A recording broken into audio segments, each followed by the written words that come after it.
8वीं क्लासेस में आपका हृदय से स्वागत है। देखिए, आज हम आपके साथ एक और मैम को जुड़ रहे हैं जिनको संस्कृत का बहुत ही अच्छा ज्ञान है। और ये एक जो हमारी ये श्रृंखला है, इसमें हम और भी अध्यापकों को जुड़ते जाएंगे। और ये मैम है, इनको संस्कृत का बहुत ही अच्छा ज्ञान है। तो मुझे बस यही करना है कि आप लोगों को किस प्रकार से कितना अच्छा और कितना बढ़िया, कितना क्लिष्ट पढ़ाया जाए, उसके लिए हम प्रयासरत हैं। तो ये आज के बाद हमारे साथ जुड़ रही हैं। इनका नाम है डॉक्टर शिखा सिंह और ये आगे चलकर आपको संस्कृत पढ़ाएंगी। और मेरा तो पेपर आपको पता है, मैं डॉक्टर माधुरी सिंह और शिक्षा की चुनौतियाँ जो कि अभी आपके साथ चल रहा है।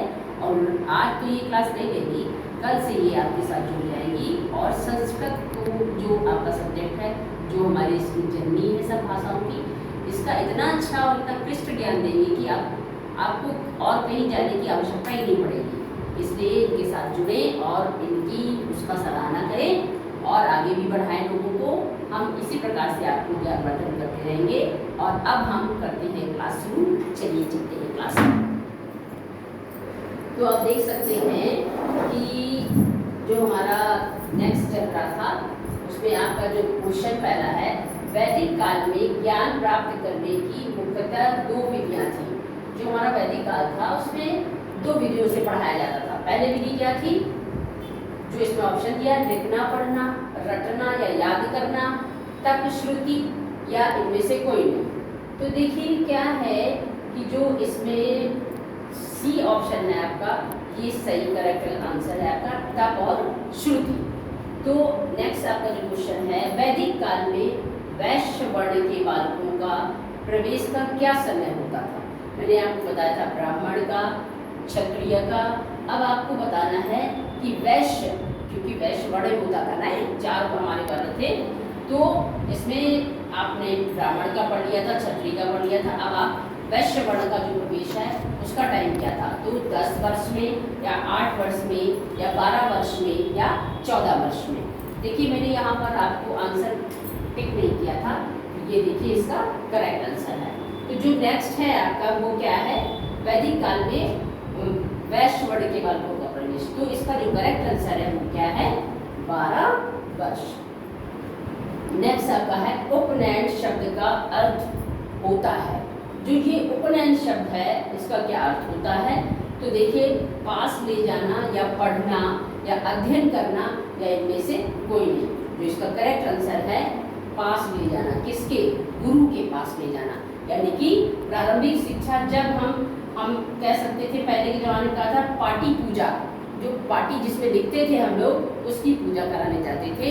यानी कि गुरु के पास लेकर हमारा अभिभावक जाता था और बच्चों को पढ़ाने के लिए। चरण किसे कहते हैं?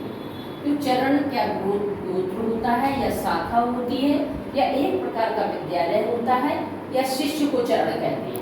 तो जो इसका करेक्ट आंसर है वो क्या है, एक प्रकार का विद्यालय। नेक्स्ट क्वेश्चन आपका है, उपनयन संस्कार की आयु क्या होती है? उपनयन संस्कार क्या होता है? जिसमें हम शिक्षा ग्रहण करने जाते हैं।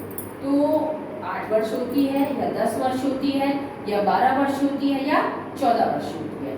तो इसकी जो एज होती है, इसमें प्रवेश लेने की, वो क्या होती है, 8 वर्ष। वेद किस भाषा में लिखे गए? आप तो वेद तो जानते होंगे ना। तो वेद भाषा में लिखे गए, मैथिली भाषा में लिखे गए या डोगरी में लिखे गए या पाली में लिखे गए या संस्कृत में लिखे गए? क्योंकि ये बात चल रही है वैदिक युग की, और जो वेदों का निर्माण वो वैदिक काल में हुआ। और वैदिक काल की जो भाषा थी वो क्या थी, संस्कृत। इसलिए वेदों का जो निर्माण हुआ या इनको जो लिखा गया, इनकी रचना की गई, वो संस्कृत में की गई।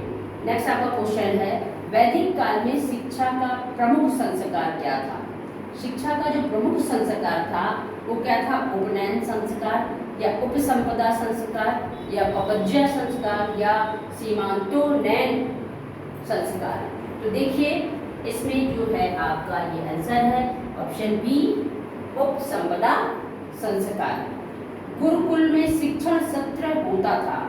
जो शिक्षण सत्र होता है, किसी का 1 साल का होता है, किसी का सेमेस्टर होता है, जैसे आजकल सेमेस्टर चल रहा है। तो इनका क्या था, 5 या 6 माह का एक या 2 वर्ष का, ऑप्शन सी में है 3 या 4 माह का, डी में है 3 या 6 माह का। तो जो ये शिक्षण सत्र इनका हुआ करता था वो था ऑप्शन ए 5 और 6 महीने का। जो इनका शिक्षण काल था वो 5-6 महीने का हुआ था। जैसे अपना इस समय चल रहा सेमेस्टर, तो देखिए क्वेश्चन आपके पास है और आगे के क्वेश्चन लेने के लिए इसी लिंक पर जाइए और डाउनलोड कर लीजिए और हमारे चैनल को सब्सक्राइब कर लीजिए। इसी प्रकार से हमसे जुड़े रहें और ज्ञानवर्धन करते रहें।